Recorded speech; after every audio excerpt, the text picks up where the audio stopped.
사도들이 백성들에게 말할 때 이런 제목으로 하나님의 말씀을 전하도록 하겠습니다.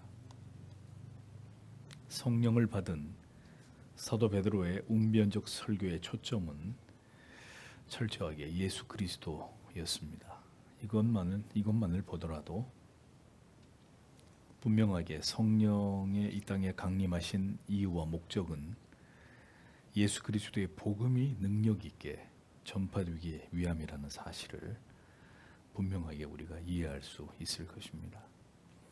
베드로는 그 자신이 성령을 누구보다도 강력하게 경험하고도 결코 자기의 신비한 체험이나 성령을 드러내기보다는 철저하게 그리스도가 누구이시고 그를 죽인 자들이 누구이고 구원을 얻기 위해서 어떻게 해야 되는지만을 거침없이 증거하고 있는 이런 모습을 보여주고 있습니다.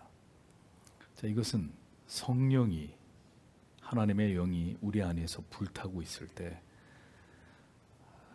성도가 무엇에 가장 진력하는지에 대한 중요한 증거가 되는 것이죠. 성령이 우리 안에 역사할 때 성도는 복음의 증거자와 선포자가 된다는 것입니다. 다른 게 아니라 성령이 강력하게 우리를 사로잡고 성령이 우리 안에 충만하게 될 때 어떤 일이 벌어지느냐? 복음의 증거자가 된다. 그리스도의 십자가를 선포하는 자가 된다라는 것입니다. 절대로 자기를 드러내거나 높이지 않고 누구를 만나더라도 우리가 무엇을 하더라도 그리스도의 복음을 전하는 일에 집중하고 이것을 기뻐하고 즐거워하는 그리스도인이 되는 것입니다. 성령 충만해서 뭐 할 겁니까? 여러분들이 하나님 앞에 하나님 성령 충만하기를 원합니다 라고 기도하실 거 아닙니까? 그럼 하나님이 그 성령 충만하면 뭐 할래? 뭐 할 거냐 말이죠. 성령 충만해서 성경이 얘기합니다. 그리스도의 복음을 담대하게 전하는 이 사명을 감당하기 위해서 신자는 성령 충만을 구하는 것입니다.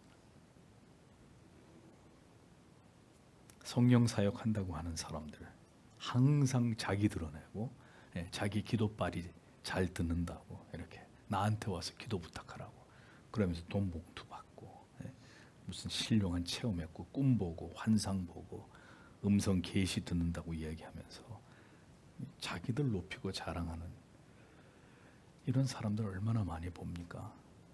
그래서 자기들의 그런 사역을 자기들의 이익에 물질적 이익의 재료로 삼는 이런 사람들 다 가짜들이란 말입니다.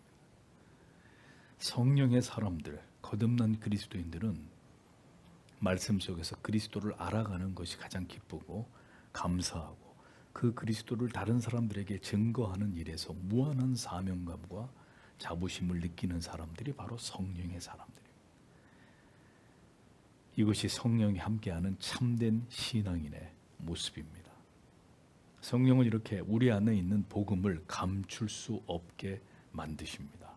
기어이 그것이 드러나게 만드십니다. 힘있게 능력있게 우리 안에 있는 예수 그리스도의 복음을 참 진리를 나타내게 하십니다. 복음을 전하지 않고는 바른 진리가 무엇인지를 말하지 않고는 견딜 수 없게 만드시는 이 모든 열정의 근거가 바로 성령이시라는 겁니다. 여러분 생각해 보십시오. 우리가 왜 복음을 전하지 못합니까? 나에게도 기쁘고 감사하고 감격을 얻게 하는 능력이 되지 않는 복음이 누구를 기쁘게 하고 누구를 감사하게 만들고 누구에게 열정을 불러일으키는 능력이 될 수 있겠습니까? 그러니까 내가 복음을 경험하지 못했는데 누구에게 이 복음을 전하고 예수 그리스도의 십자가를 경험하라는 이런 말을 할 수 있겠습니까? 그러므로 신자인 우리들이 매일 복음을 듣고 묵상하고 깨닫고 그 진리를 기뻐하고 즐겁게 여기고 그래서 그로 인해 열정적으로 하나님을 믿는 자들이 먼저 되어야 한다는 것이죠. 하나님의 말씀을 사모하고 성령으로 충만한 삶을 살아가야 됩니다. 그러면 우리 안에 있는 복음이 자연스럽게 우리의 삶을 통해 주변으로 전이되는 것입니다. 그 복음이, 그 열정이, 그 마음의 기쁨이 우리가 있는 곳으로부터 주위로 확산되는 것입니다. 그럴 때 자연스럽게 전도가 되는 것이죠. 성령 받은 부모님의 모습에서, 성령 받은 자녀의 모습에서, 성령 받은 내 친구와 직장의 동료의 그들이 살아가는 그 삶의 모습을 통해서 복음이 전해지는 것입니다. 아, 저게 예수 믿는 거구나. 저게 예수 믿는 자들의 삶이로구나. 저게 예수 믿는 사람들의 모습이로구나. 사도들이 성령을 힘입어 강력하게 복음의 포문을 열고 있을 때, 자, 어떤 일이 벌어집니까? 핍박이 그들에게 찾아옵니다. 이 내용이 사도행전 4장에서부터 나타나고 있습니다. 1절을 보십시오. 그리고 그들이 백성에게 말할 때에 제사장들과 성전의 사령관과 사두개인들이 그들 곁에 섰다라고 기록이 되어 있습니다. 자, 사도들이 이적을 행하면서 담대하게 복음을 증거하는 그 현장에 마침내 어떤 자들이 당도했느냐? 회방하고 핍박하는 무리들이 등장하기 시작하고 있는 것을 사도행전은 기록하고 있습니다. 그들은 누구였느냐? 이스라엘의 제사장이었고 성전을 지키는 사령관이었고 사두개인들이었다라고 사도행전이 기록하고 있습니다. 당시에는 24개 그룹의 레위인들이 성전의 문을 지키고 있었는데, 여기서 성전 맡은 자라 함은 각 그룹의 지휘관들을 가리키는 것으로 서열상으로는 대제사장 바로 밑에 위치하는 아주 굉장히 성전 안에서 중요한 인물들이었습니다. 사두개인들은 유대교의 평민 계층이었던 바리새인들과 달리 사두개인들은 귀족층을 이루고 있었고, 수적으로는 그 수가 많지 않았지만 그들은 성전을 관리하고 로마 권력가들과 결탁해서 상당한 부와 공적 지위를 누리고 있었던 자들이 사두개인들이었습니다. 그러니까 유대교에 모두 잘 나가는 종교적인 최고 권력가들이 예수님께서 이 땅에 계실 때도 예수를 죽이지 못해서 안달했듯이 여전히 그들은 복음에 대한 적대감을 가진 채로 이제 예수 그리스도의 복음을 전하는 사도들에게까지 핍박과 박해를 가하기 시작했던 것을 성경은 기록하고 있는 것입니다. 예수만 죽이면 끝나는 줄 알았는데 이제 그 사도들이 유대를 비롯해서 온 사방에 흩어져서 또 복음을 전하는 겁니다. 그러니 사도행전을 잘 보면 그들을 뒤따라 다니면서 어디든 유대교인들이 쫓아다니면서 사도들을 핍박하고, 이 사람들 말 듣지 말라고 하고 그들에게 위해를 가하는 이런 내용들이 사도행전에 펼쳐져 있잖아요. 가는 곳마다, 사도들이 가는 곳마다 유대주의자들이 득달같이 따라다니면서 복음을 전하는 일을 회방하는 이런 짓거리를 유대교도들이 했단 말입니다. 왜 그랬을까요? 도대체 왜 가만히 내버려 두지 못하고 예수 복음 전하는 자들, 사도들까지 이렇게 박해를 했느냐? 이 유대주의자들은 자기들 외에는 그 누구도 대중들의 시선과 관심을 받는 것을 눈뜨고 보지를 못하는 거예요. 자기들의 기득권을 지키기 위해서 누구든지 또 다른 어떤 영향력을 행사하는 이런 세력을 인정하지 못했던 거예요. 예수님은 요한복음 15장 20절에서 앞으로 사도들이 어떤 일을 겪게 될지를 분명히 예언하셨죠. 사람들이 나를 박해하였은즉 너희도 박해할 것이요 라고 분명히 말씀하셨습니다. 언제나 성도 여러분, 분명한 복음이 증거되는 곳에는 사탄의 회방과 역사가 일어나는 법입니다. 성령이 역사하는 곳에 사탄 마귀가 반드시 함께 역사합니다. 그래서 18세기와 19세기에 미국에서 영적 대각성 운동을 주도했던 조나단 에드워즈는 강력한 부흥이 일어나던 때에 이와 아주 유사하지만 성령의 부흥 운동이 아닌 악령의 역사에 관해서 이것을 분명하게 분별하고 제동을 걸기 위해서 신앙 감정론이라는 논문을 쓰기도 했지 않습니까? 성령이 강하게 역사하는 곳에 맞불을 놓기 위해서 악령들도 사탄 마귀도 강력한 역사를 행하면서 이것을 회방하고 방해하는 일들을 행한다는 것입니다. 자, 하나님께서 부흥을 일으키심으로 동시다발적으로 특정한 국가나 민족을 각성시키고자 하시는 뜻을 드러내심으로 강력한 성령의 역사를 일으키시지 않는다는 것은 그건 뭘 의미하느냐? 곧 그 시대에 악한 영의 역사가 매우 강력한 지배력을 가지고 활동하고 있음을 말해주는 방증이 되는 것입니다. 바로 지금 이 시대가 그러한 것이죠. 어디서든 강력한 성령의 역사를 보는 일은, 찾아보는 일은 굉장히 드문 일이 되었고, 이제는 모든 교회가 쥐죽은듯이 조용하고 마치 잠을 자는 듯한 형국을 나타냅니다. 그게 이게 무슨 얘기냐? 성령의 역사가 거의 소멸되고 지금은 사탄 마귀가 들끓고 있고 교회와 성도들까지도 강력하게 지배하고 역사하고 있는 이런 어둠의 시대가 도래했다는 것을 보여주는 것이에요.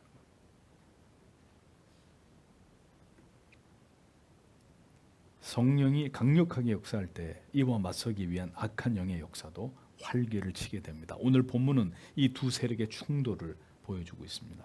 사도들의 복음 증거를 제재하기 위해서 나타난 유대주의자들, 그들은 지금 몹시 불편한 심기를 드러내고 있었습니다. 2절을 보면 백성을 가르치려는 것과 예수 안에서 죽은 자들로부터의 부활을 선포하려는 것 때문에 심히 분노해서라고 이렇게 기록이 되어 있습니다.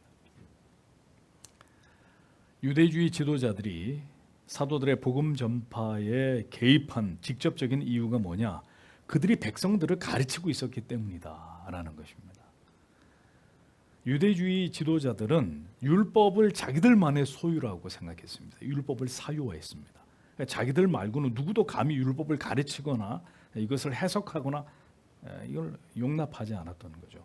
자기들만 율법을 다룰 수 있고 율법을 가르치고 해석할 수 있는 특권이 있고, 그 누구도 자기들이 가지고 있는 이 종교적 특권을 빼앗을 수 없다고 이렇게 여기고 있었던 것입니다. 이스라엘 백성들은 그저 자기들이 주장하고 강조하는 율법의 가르침과 전통에 따라서만 절대적으로 복종하기만 하면 된다고 이렇게 여기고 있었던 자들이 바로 이 타락하고 부패한 유대교 종교 지도자들이었습니다. 자, 여러분, 그러니까 그때나 지금이나 아주 유사합니다. 성도 여러분들이 성경과 교리를 깊이 아는 것을 싫어하는 종교 지도자들이 있습니다. 그게 희한하죠. 왜 그걸 싫어하느냐? 성경에 대해서 깊이 알고 교리에 대해서 정통하면 교회가 운영하는 모든 것에 대해서 끊임없이 이게 브레이크를 걸고 거기에 대해서 비판을 하고 그건 아니라고 이렇게 목사나 당회에 도전하고 대항할 것이라는 이 두려움과 염려 때문에 되도록이면 성도 여러분들은 성경과 교리에 대해서 모르는 게 좋다고 생각하고 그렇게 무지한 것을 편안하게 여기는 종교 지도자들이 있다는 겁니다. 말도 안 되는 일이죠. 진리는 누구에게나 활짝 열려져 있어야 합니다. 어떤 성도든 그가 섬기는 교회를 통해서 성경과 교리를 배워야 될 의무이자 권리가 있습니다. 근데 문제는 성경을 아는 것을, 교리를 배우는 것을 권리로 여기는 성도님들이 많지 않으시다는 거죠. 오늘도 교리를 배우는 거, 이게 지겨운 의무라고 생각하는, 이게 이제 우리의 현실인 겁니다. 그 교리를 또 배워야 돼. 신학생도 아닌데, 우리가 목사 될 것도 아닌데 그 교리 또 공부해야 돼. 이게 분명히 권리인데도 이거를 힘들게 감당해야 될 의무라고 여기는 성도님들이 훨씬 더 많다는 거죠. 여러분들은 안 그러시겠지만 참 이상한 일이 아닐 수 없습니다. 진리를, 하나님 말씀을 정확하게 가르쳐주지 않는 것에 대해서 항의하고 이것을 문제시하는 것이 이게 당연한 것인데, 진리를 올바로 성실히 가르쳐주지 않는 교회를 다닌다면 내가 이제 이 교회를 떠나야 되겠구나, 이걸 심각하게 고민하는 게 옳은 것인데, 오히려 너무 바른 진리와 복음과 교리만 가르친다고 이것을 기피하는 일들이 있단 말이죠. 재미없고 숨이 막힌다고 이렇게 생각하는 일들이 종종 일어난다는 것입니다. 이것은 바람직한 신앙이 결코 아닌 것이죠.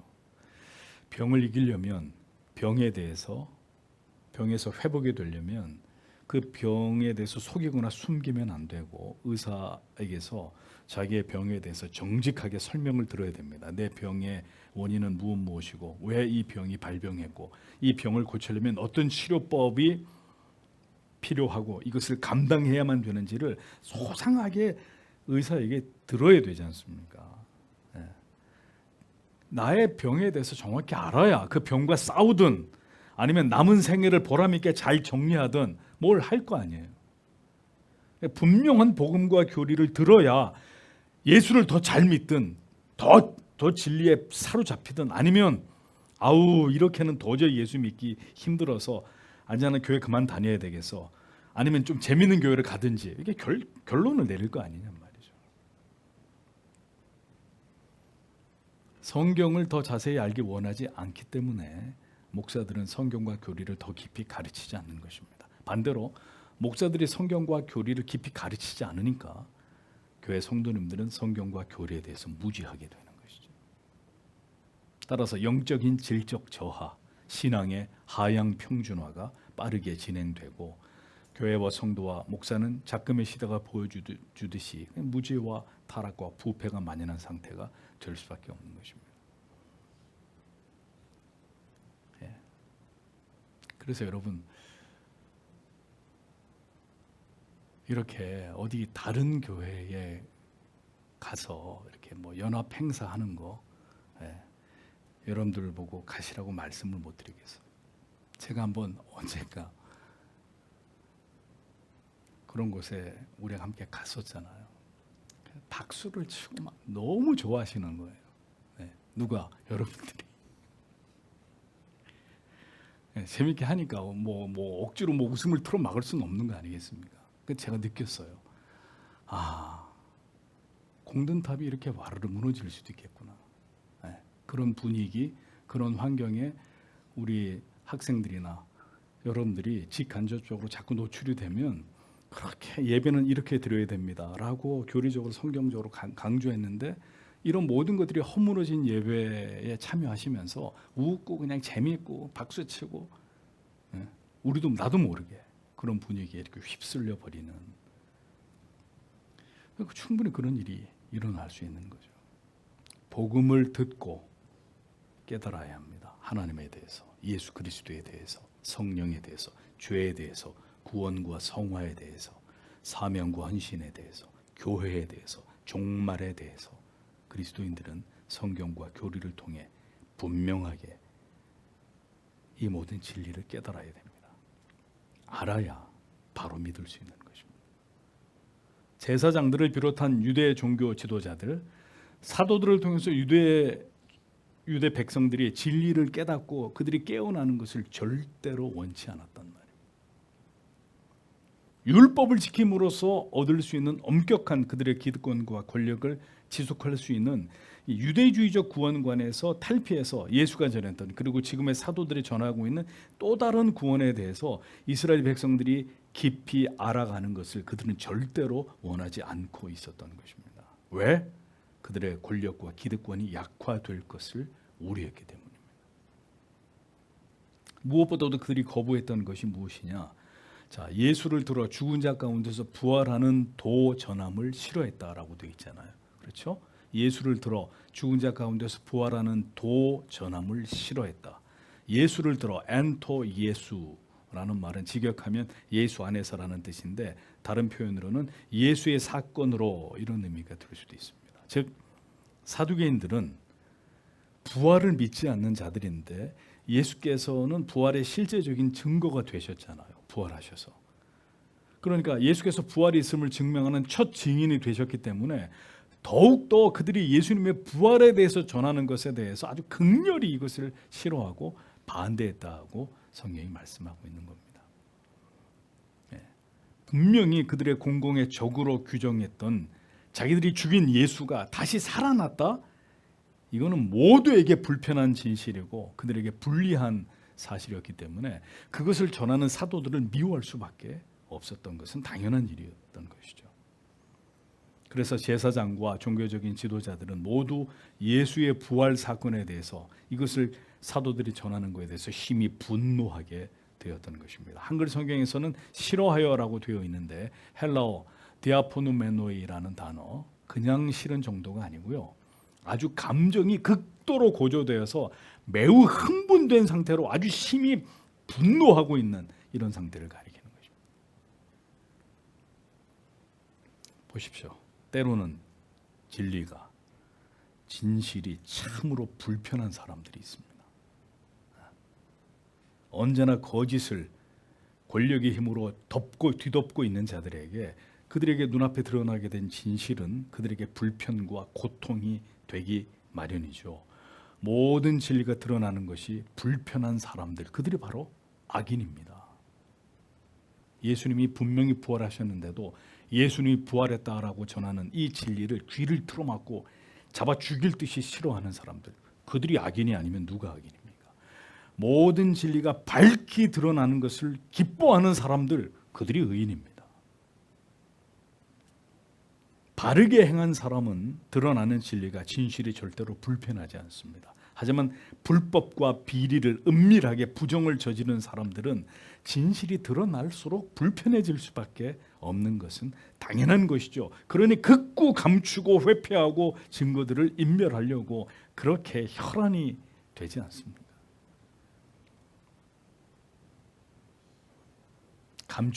감추어진 것이 드러나지 않을 것이 없고, 숨긴 것이 알려지지 않을 것이 없다고 주님은 분명히 말씀하셨습니다.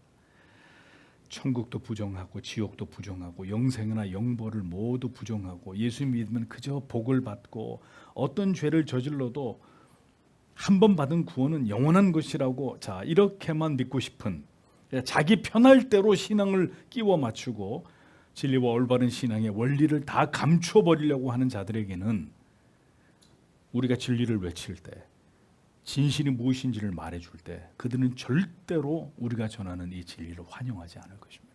제발 그 입 좀 닥치고 당신들 그 잘난 체 좀 그만하라고 오히려 우리에게 이렇게 공분을 드러낼 것입니다. 성도 여러분, 진실이 불편한 자들이 되셔서는 안 됩니다. 바른 진리에 대해서 흥분하고 분노하는 자들이 되어서는 안 됩니다. 그들이 그렇게 분노하는 것은 그들 자신이 이 진리의 편에 서 있지 않음을 보여주는 방증입니다. 그래서 세상은 진리를 전할수록 불편해합니다.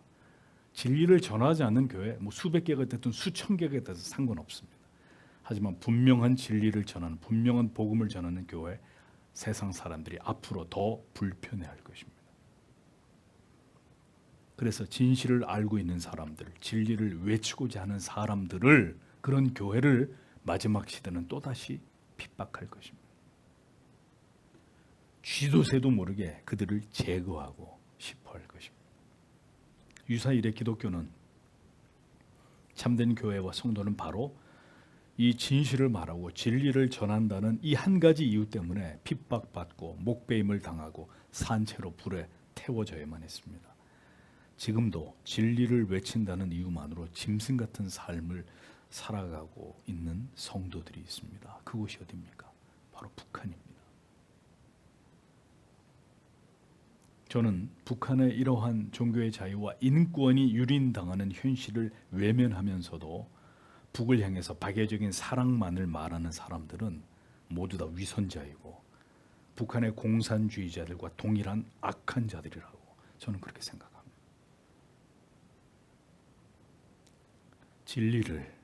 진실을 밝히는 일에는 핍박과 희생이 따릅니다. 그들은 세상에서 버려지고 무시되고 아무도 모르게 사라질 수도 있습니다. 그것이 진리를 알고 있는, 진실을 믿고 있는 대가이고, 세상에 복음을 전하려고 하는 자들에게 세상이 물려주는 재갈이란 말이에요. 3절을 보십시오. 그리고 그들에게 손들을 대었다. 그리고 그들이 이튿날까지 감옥에 두었다라고 기록되어 있습니다. 결국 사도들이 투옥당합니다. 진리를 두려워하는 자들에게 그들은 감금당했습니다. 성도 여러분, 때로 제가 여러분들에게 가혹하리만큼 진리의 말씀으로 여러분들을 채근하고 있다는 사실을 저도 잘 알고 있습니다. 그런데 성도 여러분, 이제 머지않았습니다. 조금만 더 지나가 보십시오. 이렇게 말씀과 교리를 통해서 철저하게 여러분들이 훈련 받으신 그 결과가 곧 다가올 환난과 핍박 속에서 선명하게 이제 드러나게 될 것입니다. 반대로 축복 타령이나 듣고 있고 그저 감각적인 감동이나 위로에 목말라 하면서 그렇게 적당히 언제나 자기가 중심이 되어서 그렇게 즐겁고 재미나게 종교 생활을 하던 자들은 마침내 박해가 시작될 때 그리 오래 견디지 못하고 결국 자기의 신앙의 고백을 단번에 팔아먹은 그 대가로 목숨을 겨우 부지할 수밖에 없는 이런 때가 도래하게 될 것입니다. 성경은 분명히 말합니다. 죽으면 죽으리다 하고 장렬하게 진리를 지키다가 순교할 수 있는 믿음, 성경은 그것을 믿음이라고 말씀하고 있습니다. 우리 자녀들의 미래, 그들이 살아가야 될 암울한 영적인 미래를 두고 여러분 밤잠을 이루지 못하시고 고민해 보신 적이 있으십니까?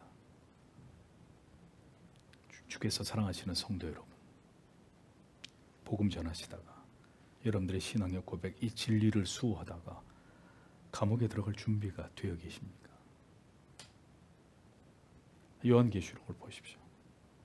마지막 때에 짐승의 표를 받지 않으면 누구든지 매매를 할 수 없게 되고, 표를 받지 않은 자, 이 표가 뭘 의미하는지는 더 두고 봐야 알겠지만, 표를 받지 않는 자, 어떤 그 시스템 안에 들어오지 않는 자 반드시 죽임을 당하게 될 것이라고 성경은 예언하고 있습니다. 이 예언이 이제 어떻게 구체적으로 실현될지 우리가 아직 분명히 알지 못하지만 분명한 사실은 참된 교회와 성도들에게는 환난과 핍박이 다가오고 있다는 사실입니다. 우리가 알고 있는 진실, 우리가 체험한 그 십자가의 진리를 위해서 여러분은 베드로와 요한처럼 옥에 갇힐 준비가 되어 있는지, 우리가 가지고 있던 모든 것들을 다 잃어버릴 각오가 되어 있는지를 오늘도 우리 자신에게 자문해 봐야 합니다. 진리를 외친 대가로 동성애자는 구원을 받을 수 없다는 이 믿음을 지키고, 기독교 외의 다른 종교에는 결코 구원이 없음을, 결코 이단인 카톨릭과 개신교는 다시 하나가 될 수 없다는 이런 분명한 결의를, 표를 받을 수 없음을 주장했다는 이유만으로 여러분이 있는 곳에서 쫓겨나고 모든 불이익을 당하게 되고 따돌림을 당하게 되고 더 이상 경제적인 행위를 할 수 없는 상황에 이르게 되고 마침내 핍박을 받고 옥에 갇혀야만 되는 순간이 또 우리에게 찾아오게 된다면, 여러분, 과연 내가 붙든 이 진리 때문에 그 길을 기꺼이 갈 수 있겠습니까? 우리는 이제 하나님만을 의지하지 않으면 안 됩니다. 하나님을 의지하든지 세상을 의지하든지 이제 점점 이 둘 사이에서 분명한 한쪽을 택일해야만 되는 때가 다가오고 있습니다. 결국 우리를 구원으로 인도하시는 하나님, 우리에게 영생을 주는 복음을 선택하든지 아니면 세상을 선택하든지 우리에게는 이 둘 중에 한 길만이 선택할 수 있는 기회가 찾아올 것입니다. 이제 이 세상에 있는 사람들은 이 둘 중에서 어느 한쪽을 향해서 분명하게 반응해야 될 것입니다. 믿는 자들은 더 굳세게 이 믿음을 지키게 될 것이고, 믿지 않는 자들은 이제 그들이 진리를 거부할 것임을 분명히 해야 되는 시대가 우리에게 다가오고 있습니다. 성경은 우리에게 이 모든 진리를 감추지 않고, 역사 속에서도 계속 반복해서 그런 일들이 있었고 그때마다 하나님의 교회와 그리스도인들이 무엇을 선택했는지를 우리에게 분명하게 증언하고 있다는 사실을 절대로 간과해서는 안 됩니다. 마지막 4절에 그러나 말씀을 들었던 많은 자들이 믿었다. 그리고 남자들의 그 수가 거의 5천이 되었다라고 기록되어 있습니다. 자, 예수 그리스도의 복음을 전하는 자들은 소수에 지나지 않았습니다.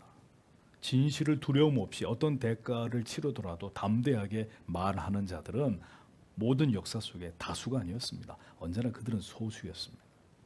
하지만 그 소수가 역사 속에 미친 결과는 실로 어마어마한 놀라운 일이 아닐 수 없었습니다.